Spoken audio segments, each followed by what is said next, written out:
जय जगन्नाथ पे तुम मो यूट्यूब चैनल लिपु क्लासेस को स्वागत। आज वीडियो पे आम जाना कि लौह लौह कौन तो लौहर कार्य और तार प्रयोग केमी होता है तो से विषय आज आम जाना।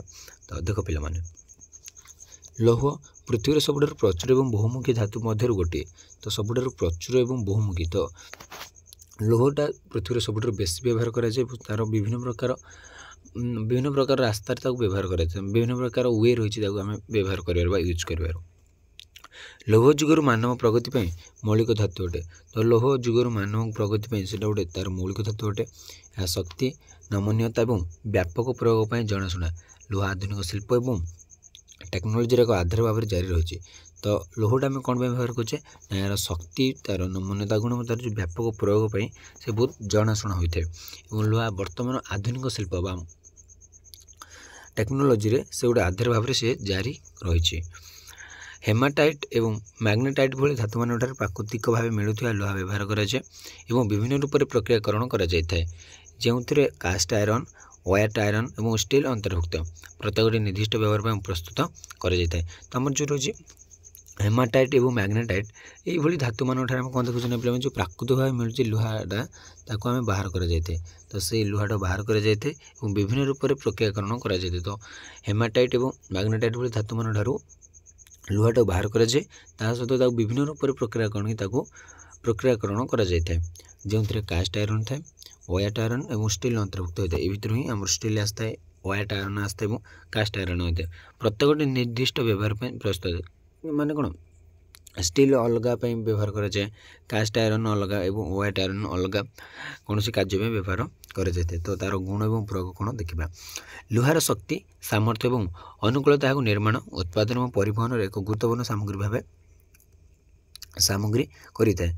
तो लुहार शक्ति तार तो लुहार शक्ति कहले बहुत मजबूत और तार सामर्थ्य और तार जो अनुकूलता रही है कौन कौन आम निर्माण क्षेत्र में जेकोसी से घर हो कि जेकोसी जिन निर्माण आम लुहा को व्यवहार कर सहित माने उत्पादन क्षेत्र में व्यवहार कर परिवहन में व्यवहार कर यार शुद्ध रूप से लुहा अपेक्षा नरम किंतु यह कार्बन सहित मिश्रण करने इस्पात उत्पादन करे जहाँ उल्लेखनीय भाव में कठिन और अधिक स्थायी।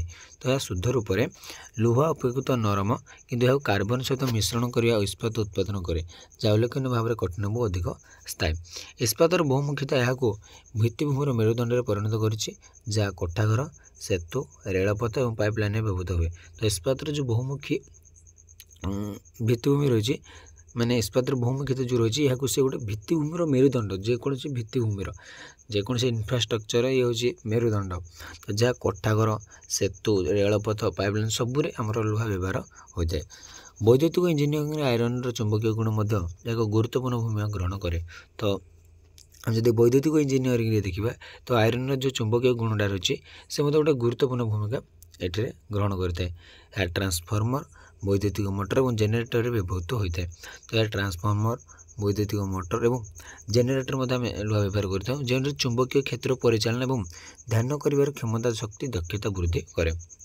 तो जो आम जो चुंबकीय क्षेत्र तार रही परिचालन कर ध्यान कर क्षमता जो क्षमता शक्ति रही दक्षता कर किए साहाय्य करता है ना लुहा।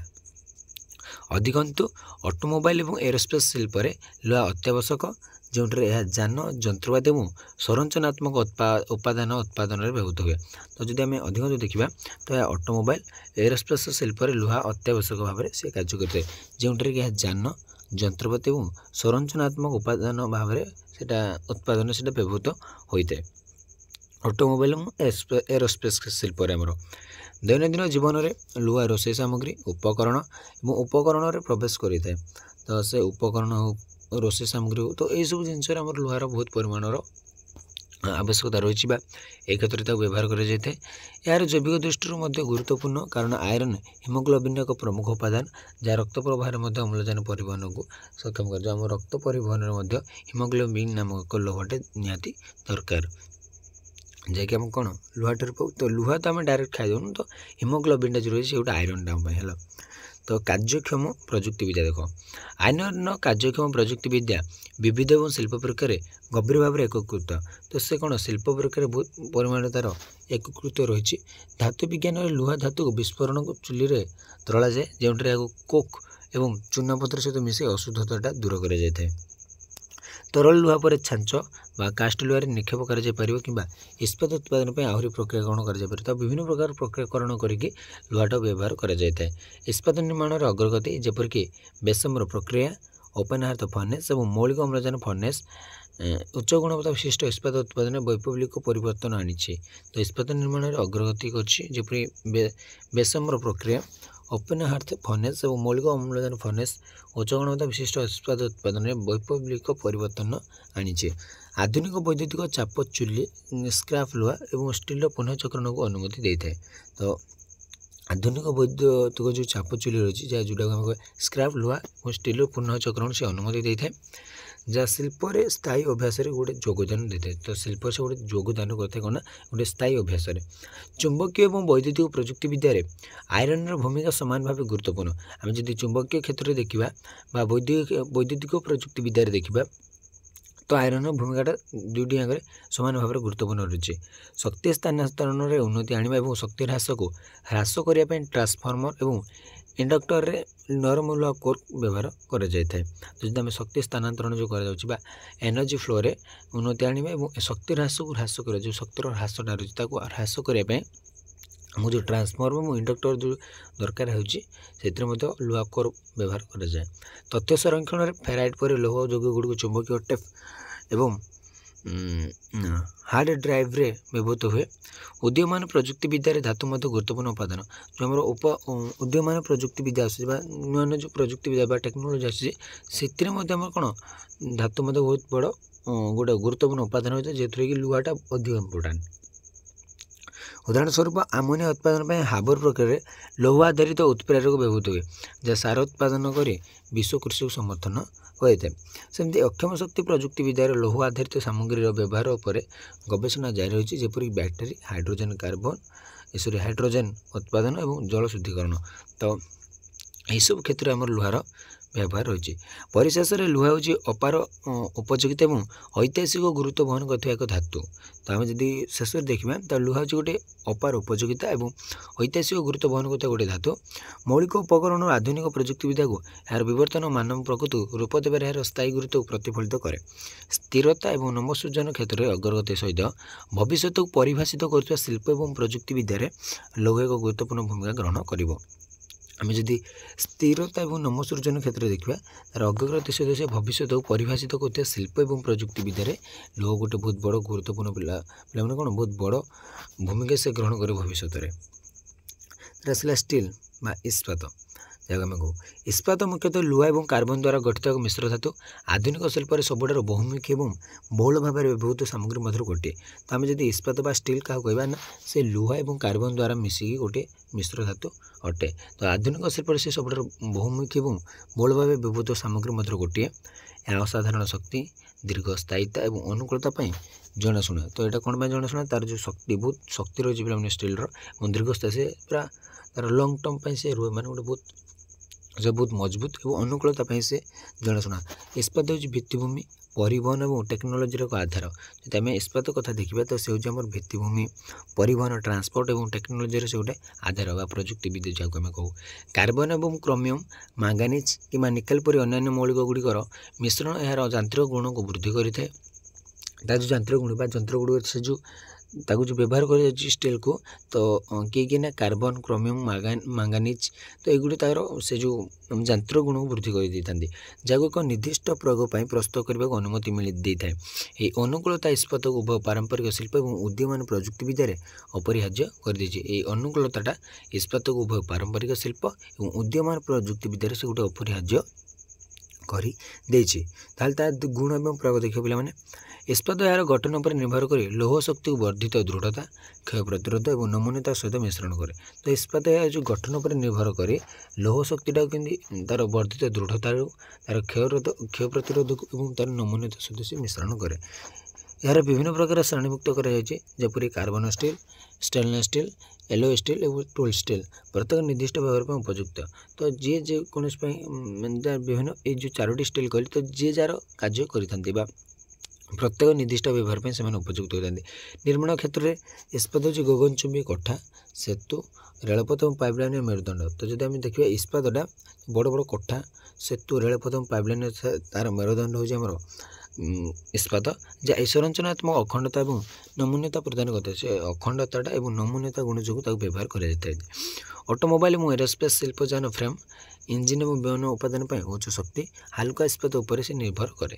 स्टेनलेस स्टील यार क्रोमियम विषयवस्तु सहित उन्नत क्षय प्रतिरोध प्रदान करे जहाँ रोषे सामग्री चिकित्सा उपकरण और रासायनिक प्रक्रियाकरण उपकरण पर आवश्यक है। तो स्टेनलेस स्टील आम क्यों व्यवहार होता है पे स्टेनलेस स्टील ना चिकित्सा उपकरण रोषे सामग्री और रासायनिक प्रक्रियाकरण से व्यवहार कर गोटे उपकरण हिसाब से। इस्पातर तापी और वैद्युतिक परिवेद शक्ति उत्पादन प्रसारण और वैद्युतिक उपकरण यार व्यवहार को सक्षम करे। तो आम जदि इस्पातर तापी और वैद्युतिक परिवेद शक्ति देखा तो से कौन शक्ति उत्पादन प्रसारण और वैद्युतिक उपकरण से गोटे कौन यार व्यवहार सक्षम करें। अधिकांश विद्युत मोटर जेनेरेटर और ट्रांसफॉर्मर यार चुंबकीय गुण गुरुत्वपूर्ण। जब आम देखिए विद्युत मोटर जेनेरेटर और ट्रांसफॉर्मर देखिए यार चुंबकीय गुणटा बहुत गुरुत्वपूर्ण होता है। चुंबकीय गुण जो बहुत परिमाण व्यवहार कर आसला कार्यक्षम प्रजुक्तिविद्या। इस्पातर उत्पादन और प्रक्रियाकरण उन्नति प्रजुक्तिविद्या अंतर्भुक्त जहाँ दक्षता और गुणवत्ता ऑप्टिमाइज करे। जो इस्पातर उत्पादन और प्रक्रियाकरण उन्नत प्रजुक्तिविद्या अंतर्भुक्त होता है सीटा आम कौन दक्षता और गुणवत्ता ऑप्टिमाइज करे। इस्पात मुख्यतः दुईटी उपाय उत्पादित होता है। प्रथम है विस्फोरण फर्नेस जोटा कि मौलिक अम्लजान फर्नेस प्रक्रिया लौह आकरिक कोक और चूनपत्थर को एक विस्फोरण फर्नेस तरल लौह उत्पादन तरल जाए जहाँपर एक मौलिक अम्लजान फर्नेस यार कार्बन परिमाण ह्रास कर इस्पात से रूपांतरित हुए। तो दुईटा को कौन कर उत्पादित कर प्रथम है विस्फोरण फर्नेस द्वितीय है वैद्युतिक आर्क फर्नेस। तो गोटे है EAF गोटे है BF। तो से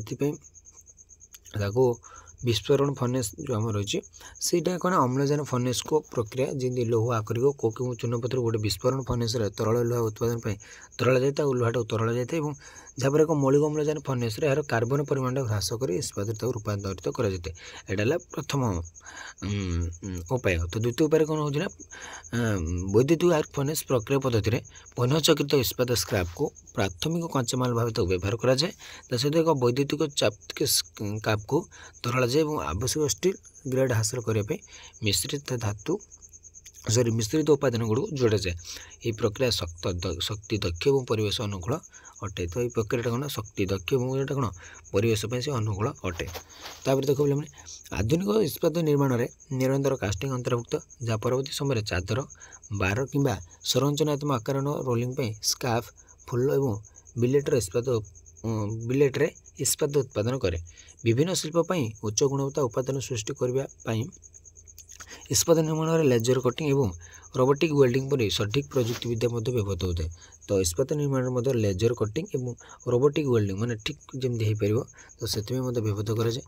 थर्मोकेमिकल प्रक्रियाकरण और नियंत्रित शीतलता पर उन्नत कौशल स्टील शक्ति और दृढ़ता से वृद्धि करें। तो थर्मोकेमिकल प्रक्रियाकरण में नियमित शीतलता पर उन्नत कौशल स्टील शक्ति और दृढ़ता से वृद्धि करता है।